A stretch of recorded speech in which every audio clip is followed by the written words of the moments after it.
আসসালামু আলাইকুম। আমি সাবিহা তানজিমা সারা, স্যার সলিমুল্লাহ মেডিকেল কলেজের স্টুডেন্ট। আমি মেডিক্র্যাক আয়োজিত আমাদের আইটেম বেসড পড়াশোনার আজকে কিছু টপিক নিয়ে তোমাদের সামনে এসেছি। আমি আজকে বায়োকেমিস্ট্রির ফিফথ মেটাবলিজম কার্ডের ফিফথ আইটেম প্রোটিন এবং অ্যামাইনো অ্যাসিড পোর্শনটা তোমাদের পড়াবো। আশা করি তোমাদের সবাই ভালো লাগবে। আচ্ছা, আজকে আমাদের পড়াশোনার টপিক হচ্ছে অ্যামাইনো অ্যাসিড এবং প্রোটিন।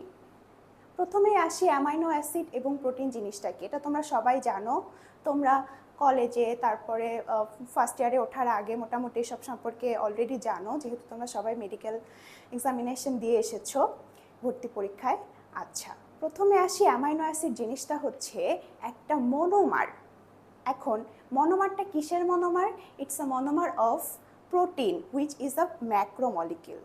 আচ্ছা, তার মানে এক একটি অ্যামাইনো অ্যাসিড তারা পরস্পরের সাথে পেপটাইড বন্ডের মাধ্যমে বন্ডেড হয়ে যে ম্যাক্রোপলিমার গঠন করে বা ম্যাক্রোমলিকিউলগুলো গঠন করে, সেটাই হচ্ছে প্রোটিন।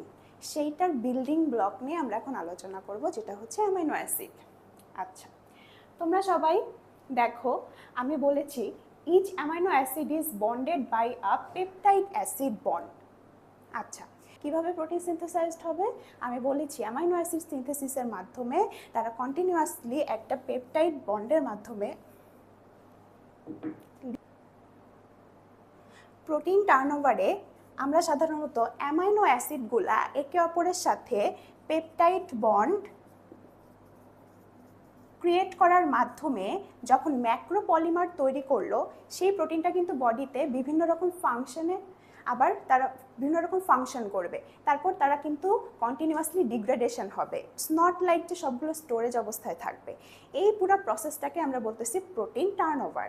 তো এই প্রোটিন টার্নওভার জিনিসটাকে আমরা মলিকিউলার লেভেলে নাইট্রোজেন ব্যালেন্স দিয়ে সাধারণত ডেসক্রাইব করে থাকি। Nitrogen balance. কেন নাইট্রোজেন ব্যালেন্সটাকে আমরা এখানে মলিকিউলার লেভেলে পয়েন্ট করছি? কারণ নাইট্রোজেন ব্যালেন্স হচ্ছে সাধারণত অ্যামিনো অ্যাসিডের নাইট্রোজেন সাবস্টেন্সটা হচ্ছে আমাদের জন্য একদম একদম কোর মলিকিউল হিসেবে ধরা হয়। তো এই কোর মলিকিউল লেভেলটা যদি আমরা বলি, তাহলে নাইট্রোজেন আমাদের বডিতে যতটুক সিনথেসাইজড হচ্ছে অ্যামিনো অ্যাসিডে এবং যতটুক কেটাবলিক্যালি বা ডিগ্রেডেশন হচ্ছে, সেটাকে আমরা সাধারণত প্রোটিন টার্নওভারে মেজার করতে পারি। আচ্ছা, এখন আসি nitrogen balance can be 3 types.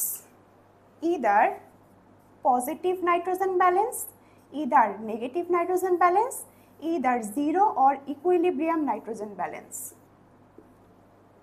আচ্ছা, এখন পজিটিভ নাইট্রোজেন ব্যালেন্সের ক্ষেত্রে যদি আমি বলি, তোমরা বুঝতেই পারছো পজিটিভ পোর্শনটা আসবে কি, ইদার তোমার নাইট্রোজেনের যে নাইট্রোজেন সিনথেসিস হয়ে অ্যামিনো অ্যাসিড সিনথেসিসটা বেশি হয়ে যাচ্ছে এবং ডিগ্রেডেশনটা এখানে কম হয়ে যাচ্ছে, যার কারণে আমাদের নেট যে নাইট্রোজেন সাবস্টেন্স সেটা কি বেড়ে যাচ্ছে স্বাভাবিকভাবেই।